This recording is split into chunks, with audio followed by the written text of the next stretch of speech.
સુરતના ભેસ્તાન વિસ્તારમાં 10 વર્ષના તરુણ જોડે સૃષ્ટિ વિરુદ્ધનું કૃત્ય આચરવામાં આવ્યું હતું, જેમાં આરોપી અગાઉ તરુણના પિતા જોડે કામ કરતો હોવાથી ઘરે અવરજવર કરતો હતો। ત્યારે ઘરે આવેલા આરોપીએ તરુણની માતાને જમવાનું બનાવવાનું કહી તરુણને ચીજવસ્તુઓ આપવાના બહાને બહાર લઈ જઈ બળજબરીપૂર્વક સૃષ્ટિ વિરુદ્ધનું કૃત્ય આચર્યું હતું। જે મામલે તરુણે પરિવારને જણાવતા પરિવાર દ્વારા ભેસ્તાન પોલીસ મથકમાં ફરિયાદ નોંધાવાઈ હતી। પોલીસે ગણતરીની કલાકોમાં આરોપી મોઈદુલ શેખની ધરપકડ કરી વધુ કાર્યવાહી હાથ ધરી છે।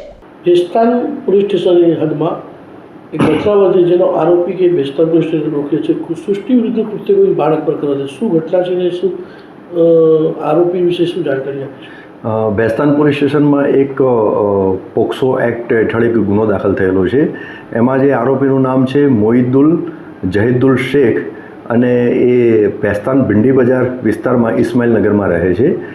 એની ઉંમર 22 વર્ષ છે અને એ છૂટક મજૂરીનું કામ કરે છે। છેલ્લા 3 માસથી એ એના પરિવાર સાથે ત્યાં રહે છે। મૂળ એ વેસ્ટ બંગાળનો છે। આ જે આરોપી જે છે એ આ જે વિક્ટીમ જે છે બાળક એના ફાધર જોડે પરિચય થયેલો હતો અને અગાઉ એમની સાથે કામ કરતો હતો।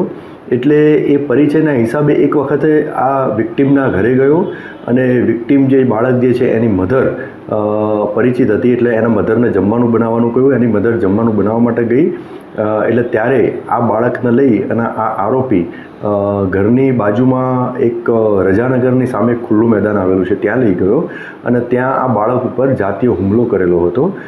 તો તે જ અનુસંધાને આ ભેસ્તાન પોલીસ સ્ટેશનમાં ક્રિમિનલ કેસ દાખલ થયેલો છે અને ગુનાની તપાસના કામે પૂરતા પુરાવા એકત્રિત થયેલ હોવાથી આરોપીની ધરપકડ કરવામાં આવેલ છે।